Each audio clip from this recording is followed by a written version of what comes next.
From Joss Whedon, god of the nerds, comes the movie blockbuster that finally unites the world's greatest superheroes that Marvel still has the rights to.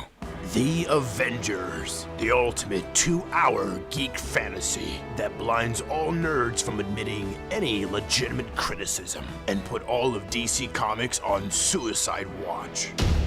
A villain who inexplicably returns from the dead will vow vengeance on the planet where his demigod brother's sort of girlfriend lives, forcing this Bluetooth-obsessed government agency to assemble the heroes from Marvel's greatest franchises, except Spider-Man, Fantastic Four, and X-Men. Suit up with Iron Man, everyone's favorite secondary Marvel character who must redeem himself from the god-awful Iron Man 2. Thor, who sort of pulled off his own movie, but whose appearance here completely negates its ending. Captain America, no one's favorite character, who just kinda has to be there. And the Incredible Hulk, who for the sake of the plot can now suddenly control his rage. I'm always angry. Without any explanation. Which doesn't matter, cause that shot was awesome. Witness the excitement I need you to get to that engine control panel. of Iron Man repairing a spaceship for 20 minutes. The thrill of generic aliens on flying jet skis. The confusing energy source of the Tesseract. The Tesseract can't fight. You can't protect against yourself. And its completely unjustified failsafe. The explosion that instantly kills every alien, conveniently tying up all loose ends. The bromance. And the character in the middle of the credits who every nerd in the audience pretended to know. A movie so fulfilling you won't remember that the first 45 minutes are actually kind of boring.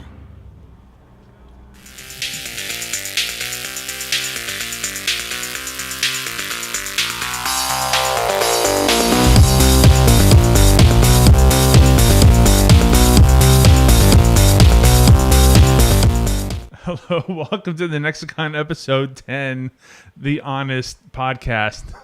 Indeed. I am Michael Gaines. And I'm Casey Coughlin. All right, so that was from Screen Junkies. That was pretty awesome.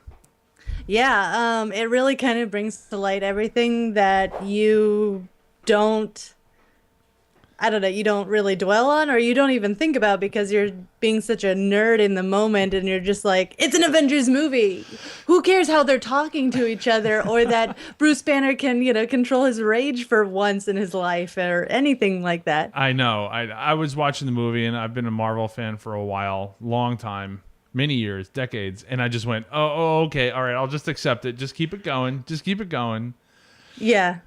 I said a while ago that the entire premise of why they did these individual movies in the first place was because they knew that they were going to try to get an Avengers movie, and they couldn't just do an Avengers movie on its own and go, oh, here's all these people, and we don't know their backstories. Blah.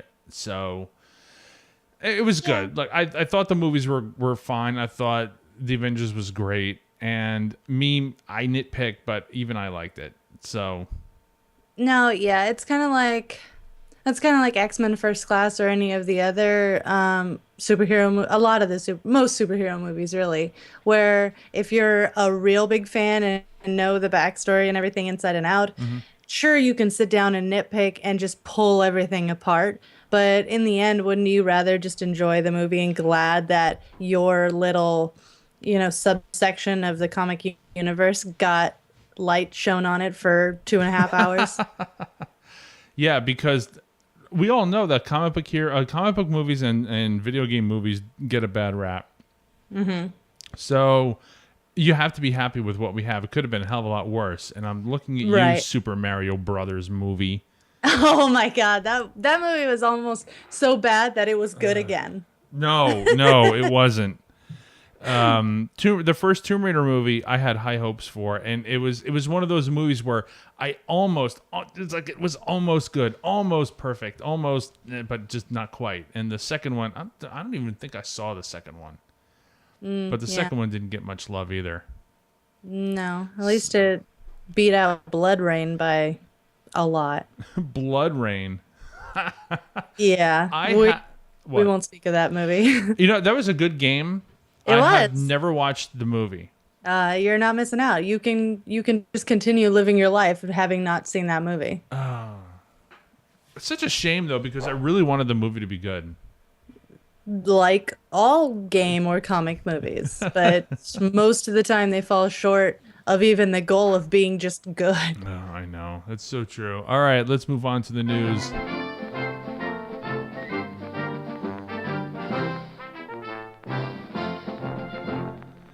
So I go to shows, you go to shows, you bring your business card, and lately people have, not lately, but for the last few years, people have been bringing their cards with a QR code either on the front or the back, and they make it artistic or something like that. And they're pretty cool. Moo.com, which everybody knows to be a well-known business card creation company, is now doing NFC-enabled ones. What do you think of this? Do you think it matters? It does. I mean, it matters as much as QR codes do. I always felt like QR codes, I mean, they're cute and they're nice, and yeah, it gets information across a little bit faster, but you know, I never thought they were going to really catch on, and you're not going to see them everywhere, and they're probably not going to last very long. I mean, that's like putting a barcode on, well, I mean, most stuff does already. I was going to say, it's like putting a barcode on everything, you know, like having a barcode on my soda. Oh, shit, it's already there. It's already there. Yeah, that'll, but I mean, those have I don't lasted know. for a reason. Yeah, right. But I just never thought QR codes were going to kind of take off as much. And I kind of feel the same way. Well, I mean, I kind of feel the same way about NFC, but I have higher hopes for NFC. Because I think you can get more information across with NFC. And there's also a wider range of things you can do with NFC, whereas QR codes was just like you can encode a web address or a name or a phone number, whereas NFC you can do way more. Yeah. It's just kind of like Bluetooth. It's a mode of data transportation. But I like this. It's another way of getting NFC out there, and you know, it's going to take off a lot faster the more people use it and the more areas where you see it. You know, if NFC isn't in like every, say, supermarket, you know, Yeah, or that's the checkout or problem. gas station, then it's not going to be put in phones and other devices. Like Apple's not going to waste their time on NFC if people don't want it and it's not already there in the market, society, what have you. And that's the problem. I did some research on NFC, and here's what I found. The stickers that you can buy are really cheap. And there's some Windows, Mac, and Android apps that will read and program them, depending on what kind they are. There are different sizes of NFC chips, and I don't mean the physical sticker size. I mean, there are some that hold like 47 characters. There are some that hold, I think, 300 characters. And then there are some that hold a lot more. So unlike QR codes, which are limited by the amount that it's printed on, like you can't take a QR code that has a large amount of data and print it on a small space, because then the camera's not going to be able to read it properly. So you have to have like a minimum size. And besides, QR codes are ugly as sin. Because I've seen this where you have this beautiful movie poster and then you have this fugly QR code in the corner, and it just makes the whole thing look ridiculous. Whereas with NFC chips, you can at least hide it. You can put it under the poster. Underneath. Yeah, or right. on It's top, like or, inside the material. It's not, you know, a label like something you don't have to overlay your beautiful poster or piece or whatever with it. It can be hidden within it. So And nobody has ever said, I lost a lot of money because I never put a QR code somewhere. You never hear that. No. And similarly with NFC, if you're talking a business card, I don't see how they're going to be more expensive. And everybody has a camera. When you're reading a QR code, it's like a two-step process. You have to open the app, and then you have to snap the picture. And then some apps, like on the iPhone, you don't even have to snap the picture. They just read the live video off the camera, and then they just give you the information. That's great. if you're going to a conference, you would probably have a QR code reader right on your front homepage anyway, and then you'll move it back later. So I don't see NFC being that much of an advantage. Not like in a home or an office point of view, or a supermarket, gas station, like you said. That's where NFC really comes into play. Business cards, not so much, because you're still only putting up a certain amount of data. Right. What are you going to put on a business card NFC chip anyways? You're probably going to put exactly the content that's printed on the face of the card anyways. So I guess, sure, it's a lot faster to get that content, say, into your contacts, into your phone, instead of like manually, copying into your phone what's on the card, or taking a picture of it, or there's apps that will, take a picture and scan and translate and put into your contacts. Sure. So sure, you're skimming off a couple of seconds, which That's is it. cool and futuristic, I guess. But in any case, I mean, regardless of the actual function, like I said, I think it's a good, just because it's pushing forward NFC as a platform, as a need. So, which we should be doing on all fronts anyways. There was a study that said that blowing on your Nintendo cartridges is actually a bad idea over time.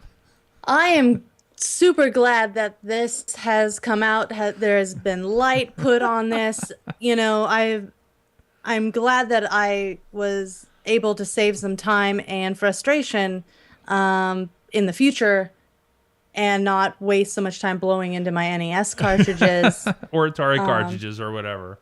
Yeah, I mean, just yesterday I was like, why won't this freaking thing work? You're jamming it into your Game Genie and then in there, but I'm glad that finally someone had the goal to make a study, and now I know for future use of my NES, like 20 years ago.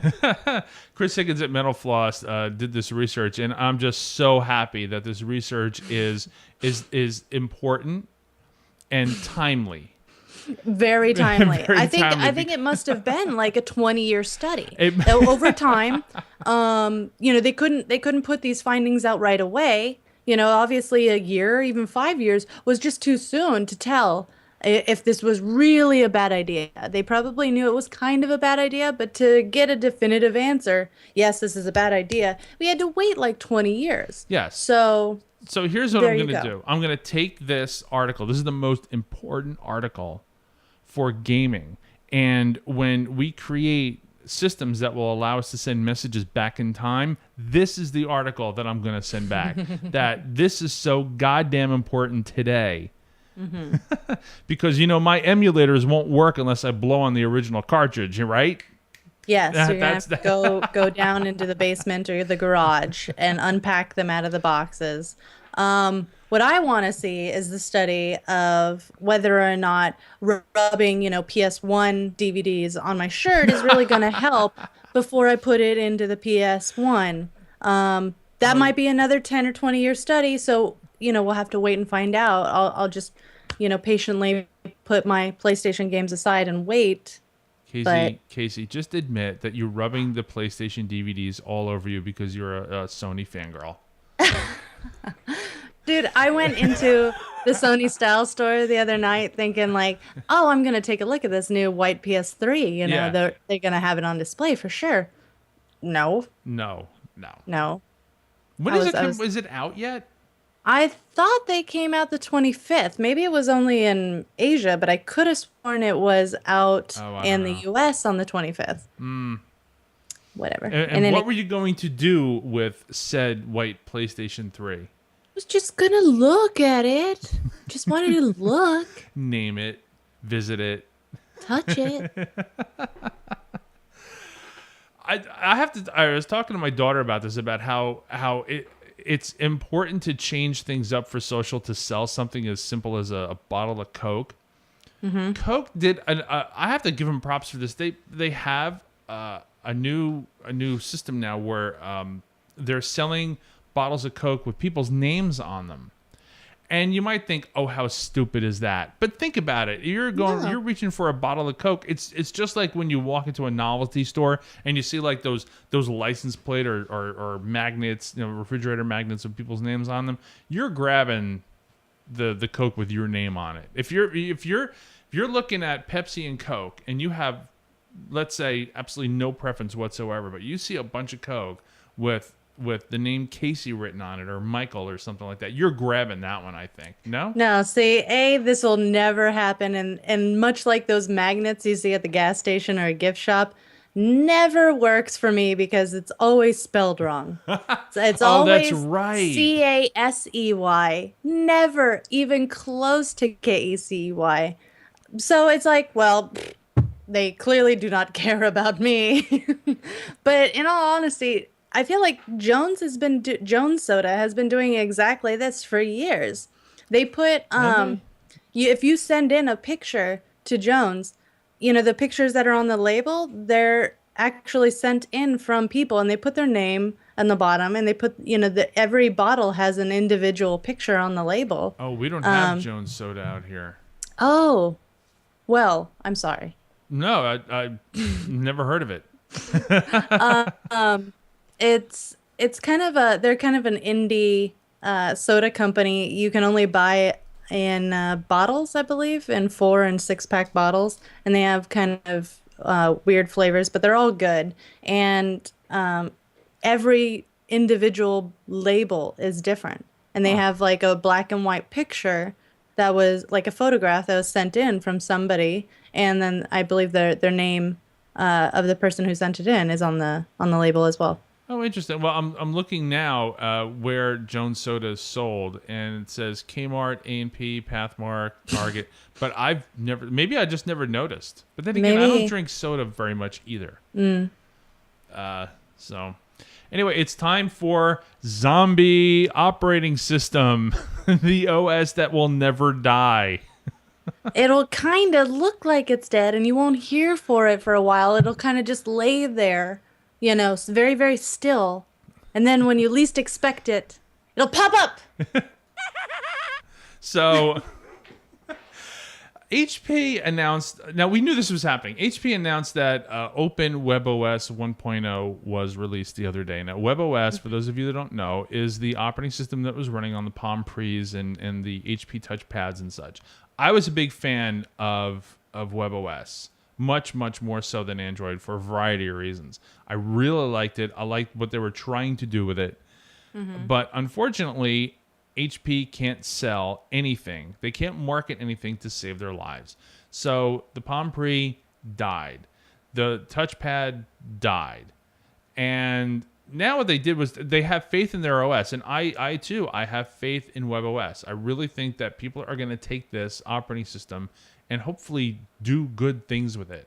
So now it's open. They tell you how to build it, what you can install it on, and they had a video of this guy who apparently just does not have any experience doing web videos, trying to show this thing running on an HP device, and it was running pretty well. It was a little choppy, but I think that WebOS really needs to be brought to more people and not think that Android is the only open OS out there that people can screw around with.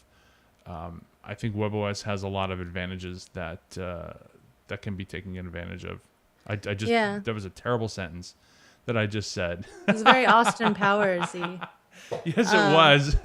No, it has a lot of advantages that people are just not aware of. And so I hope that WebOS finds its way onto maybe let's say HTC devices somehow, or Nexi. It might find its way onto this new HP phone they're talking about how they have to make now. Have to? Yes. But now I forget her name. What's her name? Oh, HP the CEO. No, I'm blanking on her name. Not Carol Bart. For some reason, that's what I want to say. In any case, I think 2 weeks ago, there was this big article, I want to say in the Wall Street Journal, about how HP is really concentrating on revamping their style, making it more hip and kind of now, and if unless you've been living in a cave, you've already seen this in all the new HP Spectres and Envies and AKA total MacBook ripoffs. They also mentioned how they really need to get into the phone mobile market, and not just tablets, but really like they want to concentrate on making a phone. And that's kind of what they feel like everybody is moving, and especially in Asia, where a lot of people don't even have a computer, or if they do, like their first computer is still a smartphone. And that's Yeah. really, everyone has a smartphone. And so that's really kind of they see as the place they need to be, or everyone needs to be, or whatever. And I mean, they've tried to do this before. They've made smartphones, and if you've never heard of them, well, then that's why. I still have my they Palm just- Pre. Well, no, not even the Palm, because that wasn't really like HP. That was Palm, even though HP bought Palm. But Oh, yes. there was an HP branded, it said HP on the smartphone for like 5 seconds. It did way worse than even the Dell Streak did. And it barely saw the light of day, but they want to try to do this again and make an HP branded smartphone. And a lot of people were like, "Oh, what are they going to do? Are they going to do Android? Are they going to do Windows Phone 8? Maybe they're going to use this WebOS." We'll see. But yeah, if you're into open source, take it, build it. It builds on Ubuntu. That's the only thing that I've seen that it builds on. The instructions are very straightforward if you're into that whole sort of like geeky behind the scenes sort of stuff. If you're into make files and things like that, then go for it. I haven't used a make file in a while. Starting to miss that. I miss writing scripts. I should write more scripts. So what's going on with the Barnes and Noble? Speaking of Android tablets, Barnes and Noble this week announced all new Nook. Woo! Yay! Yay! There's a new 7-inch Nook HD and a 9-inch Nook HD Plus, which those two names will never get confused. No, never. Never. Oh, did you want the HD or the HD Plus? What is an HD Plus? It's more HD. It's HD times 2. Yes. It's HD and beyond. Really? So, who names yeah. these? The dog. I don't know. Possibly the homeless that go to Barnes and Noble to use their bathroom. Maybe. So the 7-inch Nook starts at $199 for an 8 gig and $229 for a 16 gig, which seems kind of silly. Like, who's going to not pay another $30 to double their memory? Yeah. And then the 9-inch Nook starts at $269 for a 16 gig, no 8 gig, and then $299 for a 32 gig. Again, you're bumping up $30 to double your memory. So it seems like almost like the first two are kind of what Walmart does, like just get you in the door and then, hey, look at this over here. It says the HD is 1440 by 900, okay, and the HD Plus is 1920 by 1280. It says 1280, not 1080, not 1200, 1280. So I don't know how that might be a typo. It's either going to be 1080 or 1200, I'm sure. I don't know why there would be 1280. Maybe it's not true 16 by 9. Maybe they have funky ratios like Apple does. Maybe that's the plus. We give Yeah. you 80 extra pixels vertically. There you go. You will love it. You will love it. Do you use a reader? No. Me neither. I just don't see the point. I've got a tablet. I have like rarely even use the iBooks app on my phone or iPad. And speaking of zombie operating system, this is like the zombie operating system episode, isn't I it? know, the resurrection of all these old OSs that you totally forgot about. Well, in this case, this isn't so much a resurrection as it is more like a new version. But what's going on with RIM? They still want to play in They're this. still around. Yeah, the sandbox. So RIM had their big Blackberry Jam event this week, Yeah. Monday or Tuesday, I believe, Clever. and showing off, I know, showing off their new OS 10. Now, if you're like me and thinking, well, OS 10, oh, so they're getting in with Macs. No, No. it's literally just the 10th iteration of their Blackberry OS. So they made huge kind of changes in their OS. It's all touch based now. I believe their phones will still have a QWERTY keyboard, but they're not really relying on it like BlackBerry have traditionally done. They have gestures, and it's all touch based. Like I said, you can have different logins for the OS, kind of like a desktop computer. So you have different user logins, which is kind of interesting. You can completely separate, I guess the whole everything, your whole, I guess, user login. You can separate it between personal and work. Okay. So Oh, yeah. you can wipe like just all the personal stuff, Yeah. off your phone or what have you. And then there's also something called a hub, where it sounds like iOS's notification center, kind of sort of, where it's this little drawer that comes out, and you can put in just whatever apps in there you want, or widgets or whatever. So it's all in one place, and you can get to it from wherever you are in the OS. So you're not hitting back or what Oh, have that's you. interesting. That's not a Yeah. bad idea. No. There's definitely parts of it where you're like, oh, okay.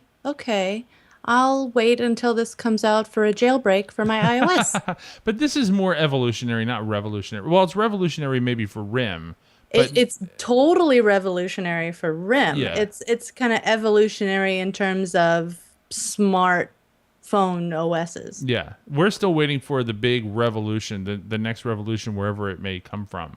Although I'm hoping that it comes from Apple. That's just me sounding like a fanboy. I just don't sound. I don't see something revolutionary coming out of Google.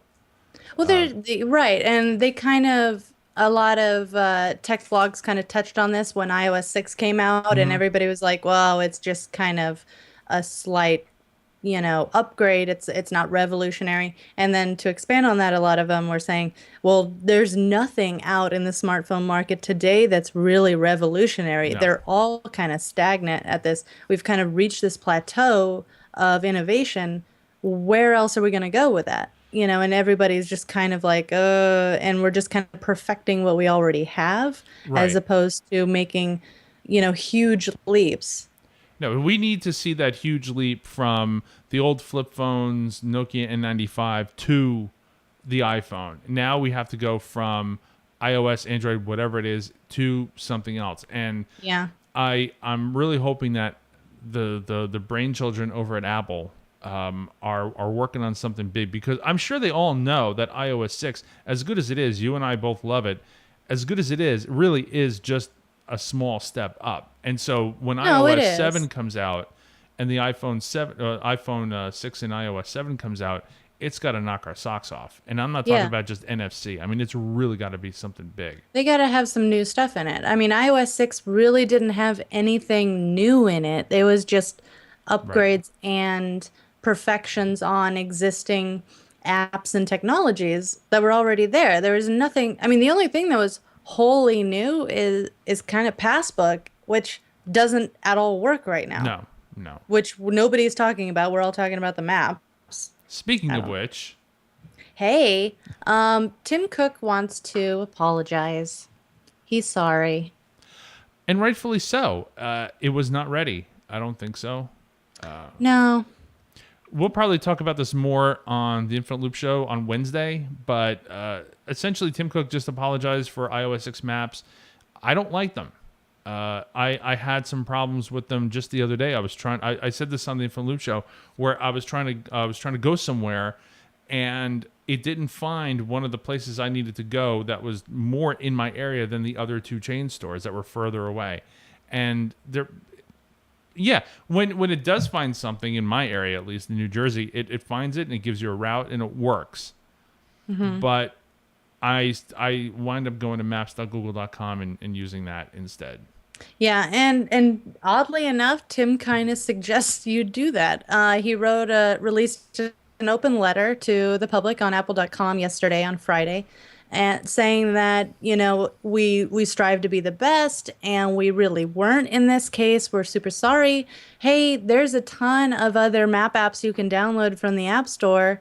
Try one of those while we work and update and really try to perfect maps. And right after I saw this letter last night, I was going through the App Store on my phone. I noticed there's one of those kind of curated, how Apple on the App Store has those curated sections where it's like back to school essentials. And Yeah. they've got this long list of apps that they've decided is great for back to school or what have you. So there was a new curated section on the App Store last night saying for maps. And so there's all the other map app alternatives that you can download that they've kind of put together in a nice convenient list for you, which I thought was interesting. Yeah. We'll talk about this more on the Infinite Loop Show Wednesday. The reason why Apple went with Google in the first, went away from Google, I should say, in the first place and rolled their own. And I think that they know what they're doing. I think in this case, I think they were sort of caught between a rock and a hard place where they knew they had to put something out.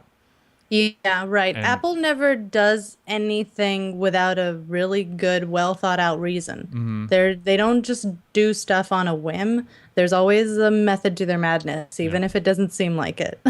That's true. All right, let's go to the quest log.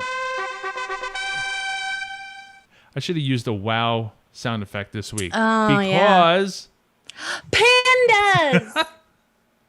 Yay! Mr. Pandaria was released by Blizzard, the expansion to the ever so popular, can't get rid of it, can't get it out of your life, World of Warcraft, which we all know and love. It's just like the mob. Every time I try to get out, they keep pulling me back in. I tell you, I have seen so many people log into my guild. Like, my guild has a lot of people, and they're quite active. You're like, I don't want to brag or anything. No, I'm not bragging. I'm just saying there are a lot of people in the guild. And they took a break. They took a break when Cataclysm rating started dropping off, and there's this point when you're rating in World of Warcraft where you go, okay, I can get this awesome gear. When is the expansion coming out? Why should I bother? I'm gonna take a break. Yeah, that's usually about 6 months out. Right, and so a lot of people took a break, and there were no more than maybe 4 or 5, maybe 8 or 9 people on at a time. Now, with Mr. Pandaria out, we had like over 70 people on at the same time. So all these people, and this is just one guild in a row. Yes, in a row. So this is just one guild, and this will give you an idea of how many people are starting to come back to the game. So when you get all these people, the Star Wars Old Republic fanboys going, World of Warcraft is dying. Look at all the people that left. And I said, all these people are going to come back when Mr. Pandaria comes out. And I remember distinctly that there were some people in my guild that kept saying, pandas, pandas. Well, now everybody's loving the pandas. And Chris Metzen even said, he was on stage about a year or so ago. He says, give pandas a chance. And now all these people love it. They love the art, the music, the story. Everything about this is great. Oh, no, it's fantastic. I think I love this more than any other expansion. I think more because it's bright, it's fun, it's silly, it's beautiful instead of the chaotic, harsh, hell-like, demonic, just crazy landscapes we've always seen from Burning Crusade, from Wrath, where everything's just torn up and the world is getting crappier and crappier, and everything's falling apart. Now with Miss Pandaria, you have like this, it's all fun and light and cheery, and we're pandas and we live in like rainbows and drink beer and whatever. And I think that was intended. I think that Blizzard said, okay, this is what we're going to do. We're going to give people the ability to breathe. Yes, totally. Yeah, and so that's what they gave us. And yet rated. Whoop, and I'm getting a little ahead of myself here. But I'm really enjoying it. a lot. I'm taking my time though, and I think that was the point. It's Blizzard saying, "All right, everybody, here's your game. Take your time." I'm really taking my time because today's the first day I logged in. Oh, well, But I played Pet Battles for a little bit. That is, okay, whatever, call it what you want. It's totally Pokemon. It's way slow turn-based combat, which, can feel antiquated, but it's different, it's new, it's fun, and it's another thing to do in game. When you're done adventuring, when you're done raiding, when you're done crafting, when you're done just friggin' sitting in town talking in general chat, you can go out and do this. Yeah. So, enjoying it quite a bit. There is one thing that I wanted to bring up. There's a people know of the Dead Space franchise, and I saw a demo of Dead Space 3 at E3 a few months ago. So there's a video out there on YouTube. I'm gonna switch over to this. I'm gonna play this. I'll turn this down a little bit, but there's some amazing gameplay that looked much different than we're used to with MMO. Well, I'm sorry, not MMOs, with games. And it's got the development team talking about it too. How dynamic this game is, which is something that I like, because one thing that bugs me about video game, I've been playing video games for a very, very long time, and you get to a point where things. I'm just gonna turn this speaking down. Where you don't see anything that's really, really new. Okay, you can jump using ropes now, or maybe like Mirror's Edge, I thought was very, very good. Yeah. But this game here, Dead Space 3, I think is going to be something that I'm very cautious about using the word revolutionary until I actually play it. But this gameplay looks so dynamic, much more dynamic than I've ever seen before.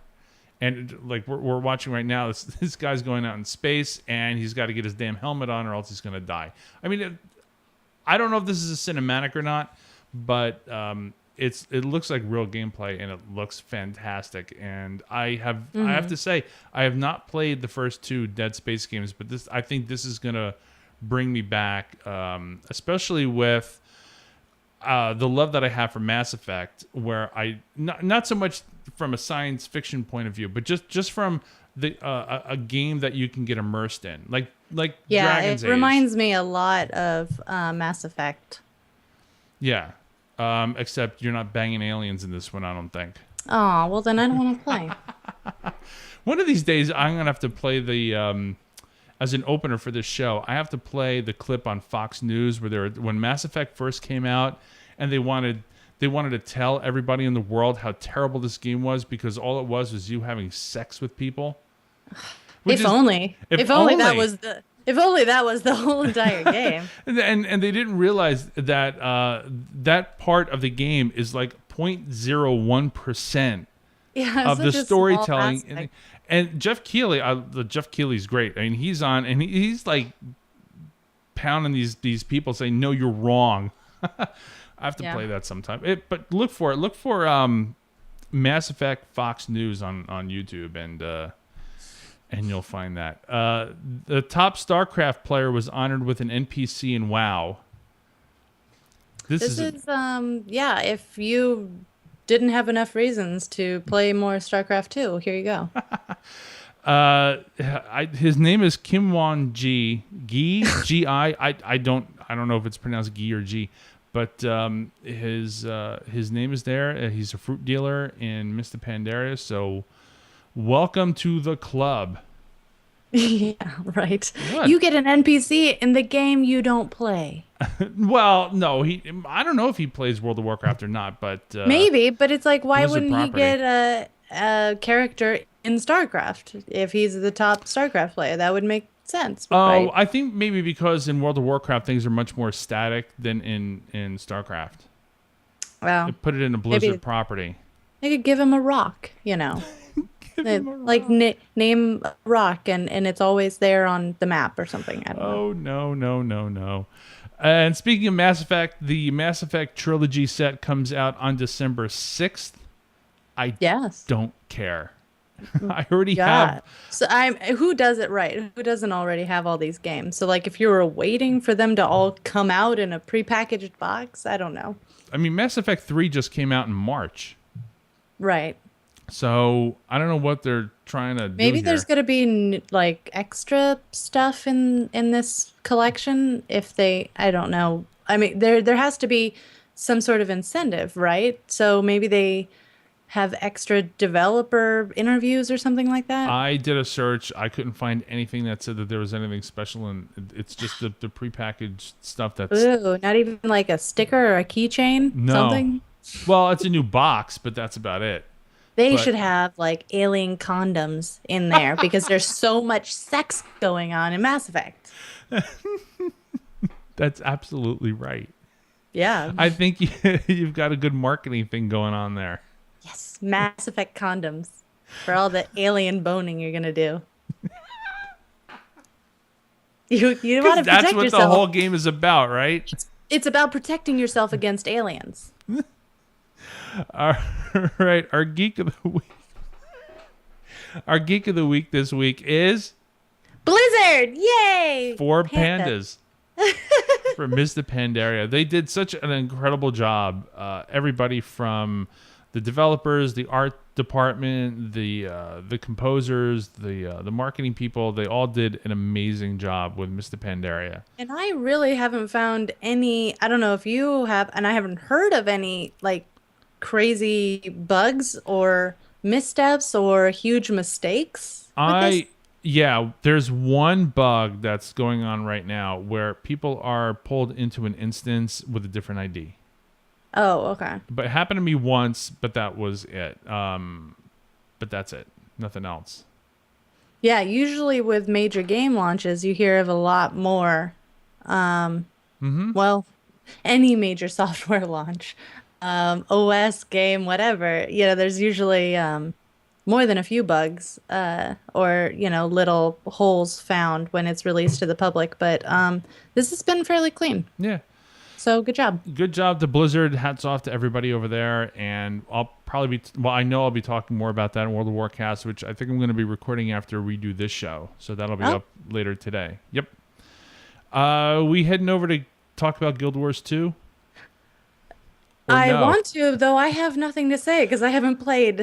I haven't played either. I think there's really not much to say. I mean, as far as tips and things like that, there's really not much to talk about that we haven't already. So I'm playing to 90 with World of Warcraft, and then I'll probably go back to Guild Wars for a little bit. Yeah.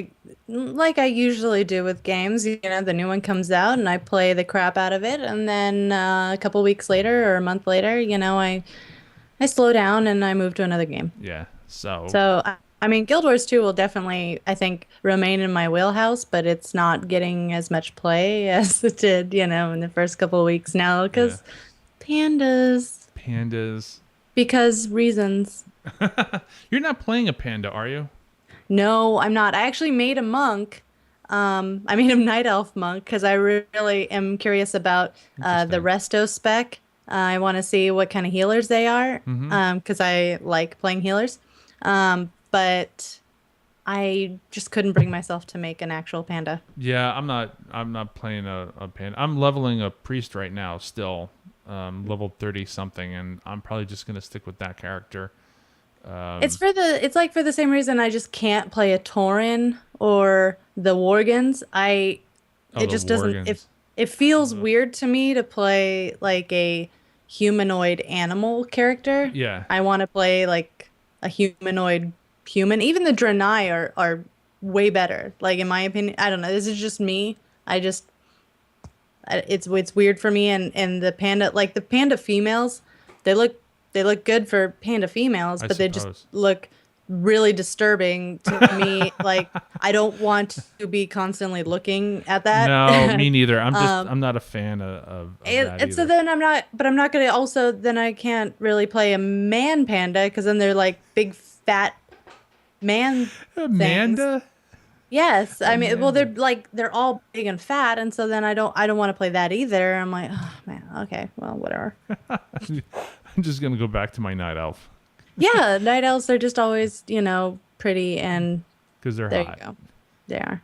Though I was kind of disappointed there's no new hairstyles. What's going on with that? Oh my God. I Knock want points new off for that. hairstyles. Well, like the last expansion, I think humans and Draenei got new hair. Yeah. Night elves, same hair. Meh. Oh, give it time. I'm sure there will be new ones. Blizzard, if you're listening, new hair. Come Okay. on, let's do it. Here you go. All right. Is that going to wrap it up for this show? I guess. I guess. All right. If you want to contact us, I am at StarMike on Twitter. Casey is Casey Queso, the Casey, not the cheese. KACEYKASO. You can email us. Was it the Nexicon at gmail.com? Yeah. Yes. We have so many email addresses, I get them all confused. The Nexicon at gmail.com.